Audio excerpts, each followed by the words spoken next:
Okay. So thank you so much for joining us, being part of our Sci-Chi speaker series virtually. um, so to start off, if you could just share a little bit about yourself, your name, what you're doing, and your current job and how you ended up there. Sure. My name is Heffner. I am a master's level art therapist and also licensed professional counselor with the state of Pennsylvania, and I work at the Children's Hospital of Philadelphia.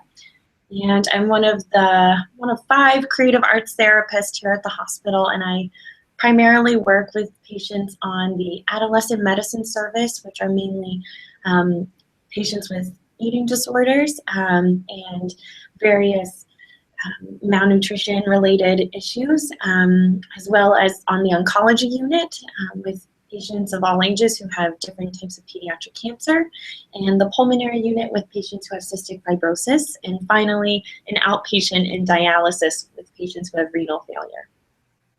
Okay, cool.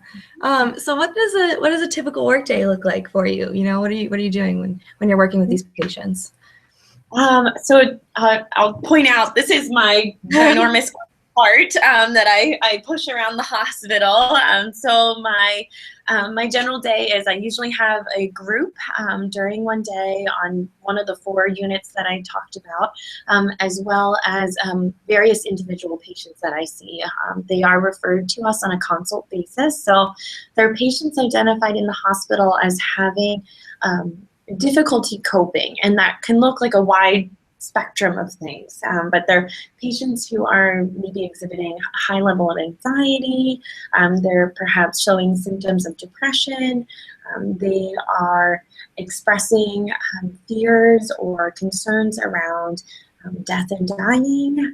There's also reasons for consult can be that they are trait, so they don't have the ability to verbally speak, or they may have had a recent change in their bodily functions, or even a loss of limb, or a significant change in their ability to be themselves, that we are pulled in to help give them another outlet, something that enables them to communicate and express themselves, but doesn't rely typically on necessarily verbally processing things all the time. And those kids that we see are usually, we like to say 3 years old and up, but we do sometimes support developmental gains in patients who are younger, who have perhaps been hospitalized for a significant amount of time and are perhaps falling behind in what we would developmentally expect at that stage of life.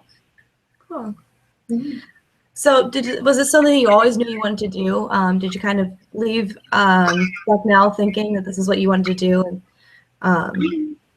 I did, but I didn't really realize it until my junior year. I knew I wanted to do psychology my sophomore year, but didn't really think that art therapy was a legitimate career choice. And I think it was because almost 10 years ago now, 8 years ago now, the field of art therapy was still trying to make its way into the larger media and the larger public knowledge of an actual clinical career path for psychology grads. So it wasn't until I was a junior and studying abroad, actually, through the international school, that I went to Uganda, and I worked with children who were basically 2 different sets of children who were living in the southeast corner of Uganda and then up in the northwest corner of Uganda. And I didn't realize then that painting murals might look very differently between children who had experienced just the baseline poverty of that country compared to children who also had experienced on top of that the trauma of a rebel group living in their area and being in some cases abducted and returning to their normal community. How different that would be. And through that mural process, I realized, oh my gosh, art really does reflect the psychology of a person, and that process can be very parallel to show what it is to have your life experience. Does that make sense?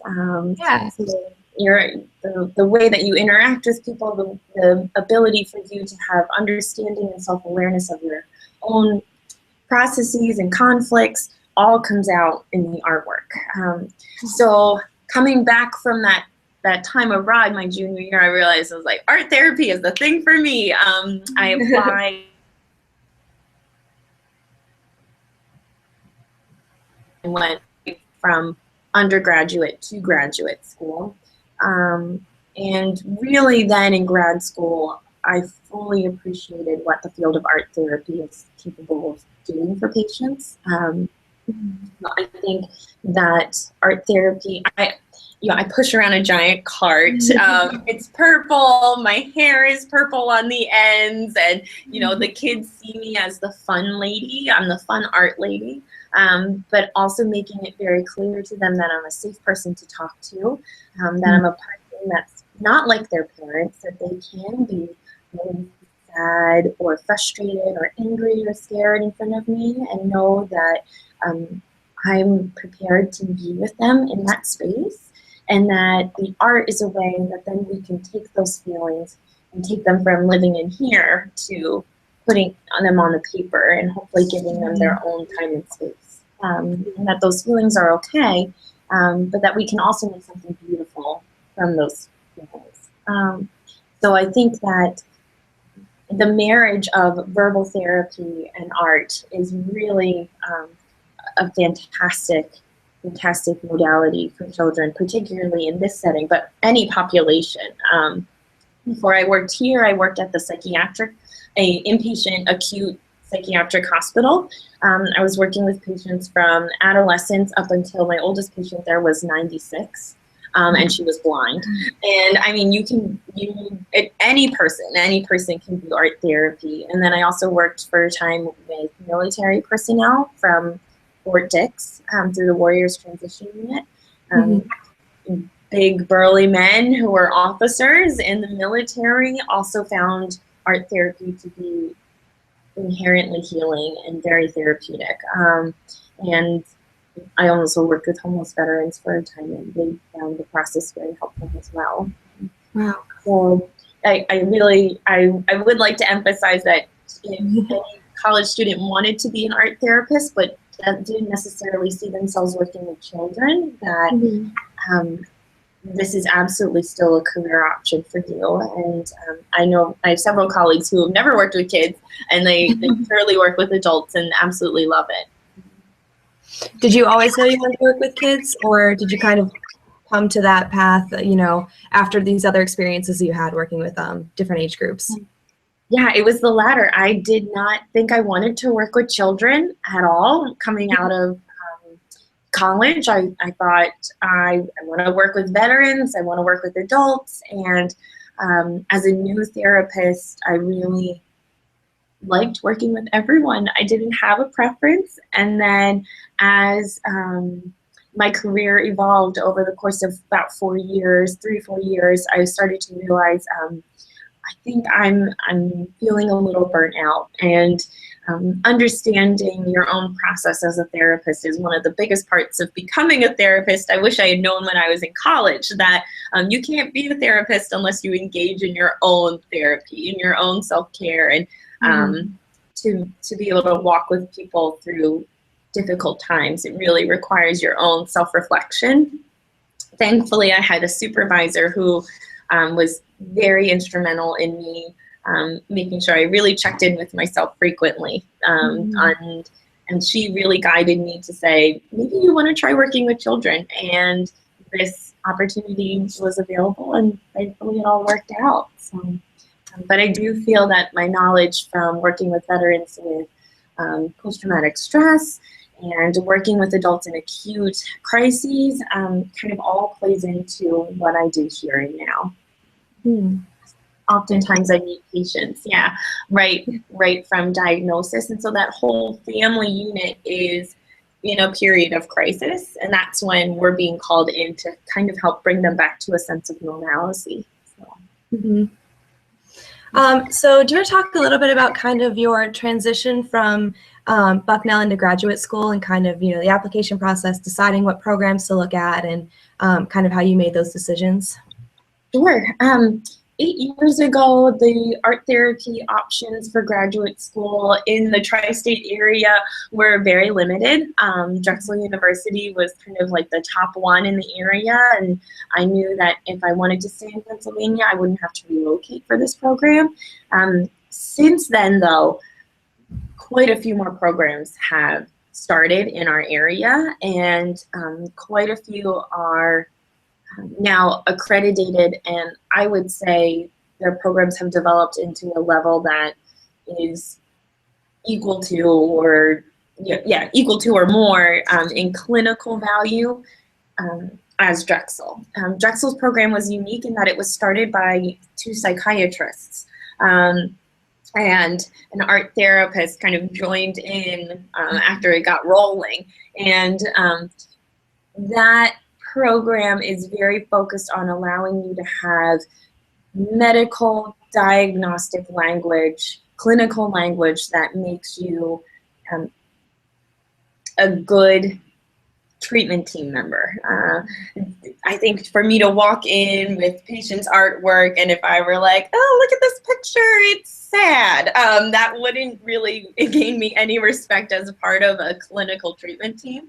But being able to understand how this particular set of mark making and the context of what this session was relates to me feeling that this patient is struggling with symptoms of depression allows me to clinically interact with professionals, medical doctors, psychiatrists, psychologists, social workers, and that has been a really valuable part of my grad school piece. And I wanted that specifically when I chose Drexel. So I would encourage that if anyone is thinking about pursuing art therapy, that they really examine what are the core objectives of the program they're looking at, because some art therapy programs are more focused on the actual art process and less about the counseling clinical aspect, but equally invaluable, equally meeting accreditation values. But I think that different programs have different emphasis. So I chose Drexel for the clinical focus of it. And that application process was fairly easy. I only applied to Drexel, and but there was a rigorous interview process, and then during grad school there were comprehensive exams to allow me to pass from year 1 to year 2, and I was also required to write a thesis. So I actually didn't finish my graduate school program within the 2 years of allotted time. It took me 2.5 because my thesis just took so long for me to finish revising. But even still, I was able to start working and get my foot in the door with per diem work at various places, at the psych hospital and the homeless shelter. So I do think a lot of art therapists in career positions have to take jobs that maybe wouldn't be their like perfect exact match. And I think it's just part of paying your dues in a field that is small but growing. And then eventually you work your way up to the position I think you hope for. So as you rack up your certifications, because you do have to become registered nationally and board certified and then licensed. Okay. So we're kind of working backwards here, but kind of moving back into undergrad, and you can even maybe include some grad school experience. I know you talked about going abroad to Uganda was a big influence, but were there other experiences, fieldwork or specific classes that really kind of led you to your career path? I was trying to rack my brain of all my old professors' names, and a few of them really stand out to me. Professor Flack and Professor Boyatsis, and I believe Professor Evans is his last name. I'm hoping I'm saying that right.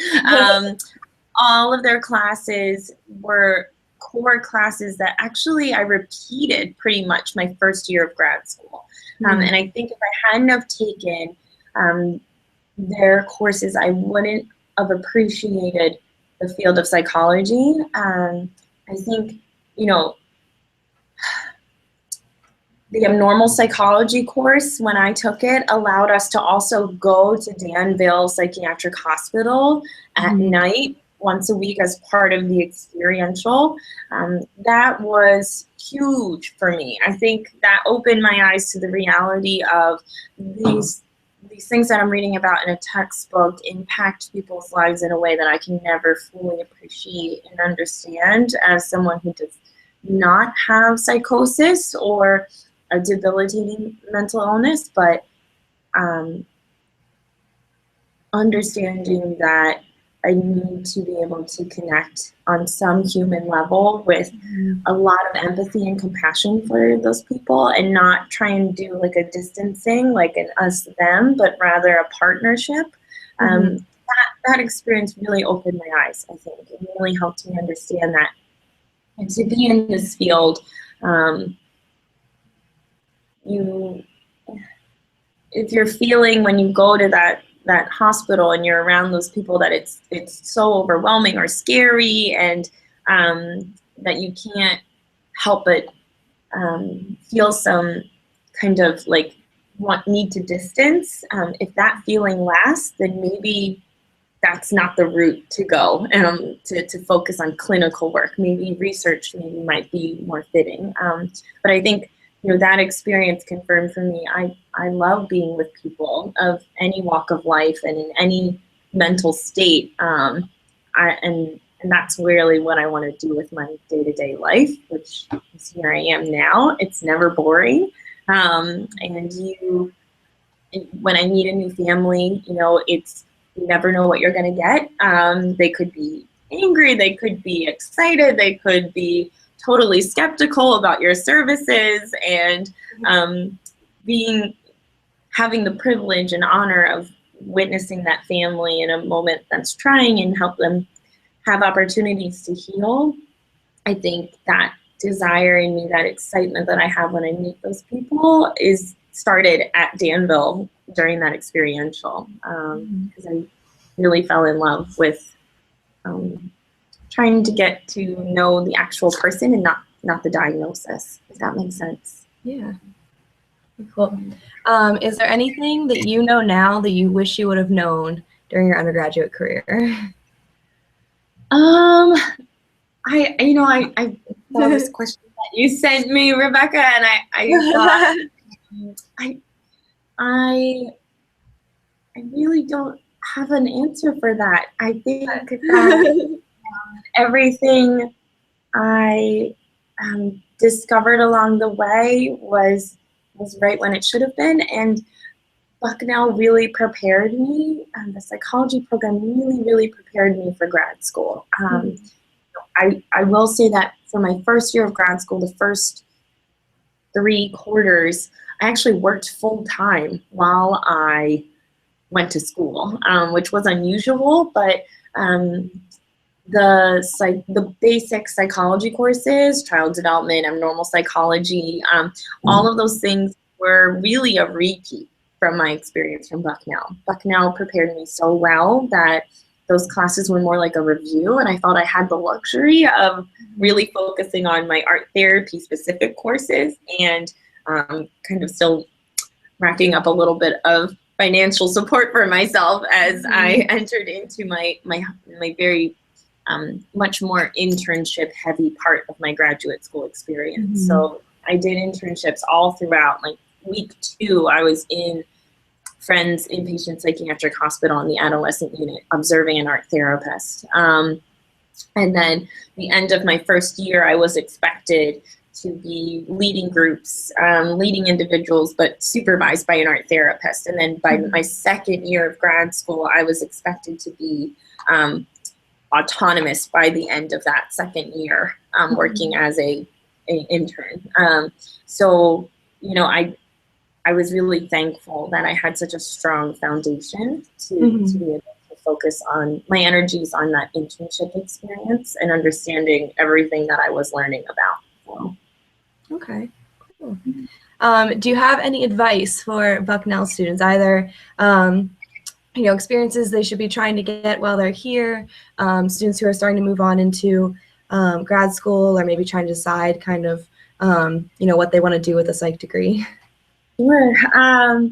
Experience everything. I think that even like my experiences trying out the Korean club and going to the Hindu religious experiences that they had on campus, the gospel choir. I don't know, just try everything. I think as a psychology student, we learn, we know logically and from our textbooks that culture pervades every part of our learning experience, but really truly to diversify as much as you can while you have free opportunities to do so that are walkable from your room, it really will help to make things, I think, click in your mind as you start to put all of your knowledge you gained in college into a real world experience. I think that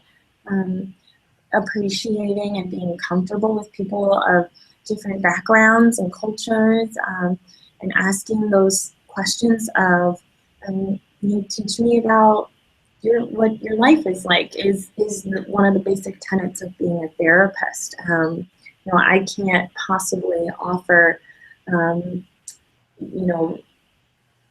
analysis of a patient to themselves, that would be so removed. I need to know who they are as a person, a story, their story of their lives, and what they enjoy and what they love. And I feel like,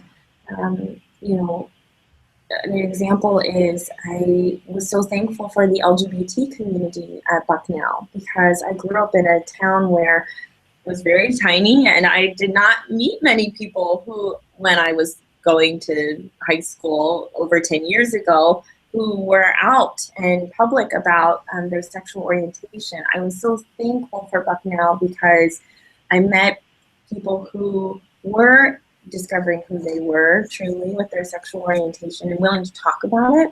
Mm-hmm. And that, just as an example, when I became a therapist then, I feel like those interactions helped me to appreciate I need to ask more questions of my patients. I can't assume that I know anything about what it's like to be raised in a culture that expects you oftentimes to be one way when you feel that you are another. Mm-hmm. And let me try and understand my patients in that story. And I think that